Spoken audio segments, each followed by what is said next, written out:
Tonight, the RSU 63 Board of Directors voted 6-2 to approve the closure of Eddington Elementary School. This comes after criticism from the school board that the school was, quote, unnecessary and unprofitable. Some community members spoke out against it, while other parents expressed support for it.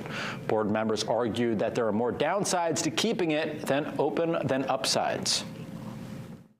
With the enrollment being down so much between the schools, we have some empty empty classrooms. And in order to keep services for kids, keep the classroom sizes low and whatnot, as well as be fiscally responsible, I felt the information provided to me warranted closing the Eddington school. The closure now moves to a referendum in Clifton, Eddington, and Holden.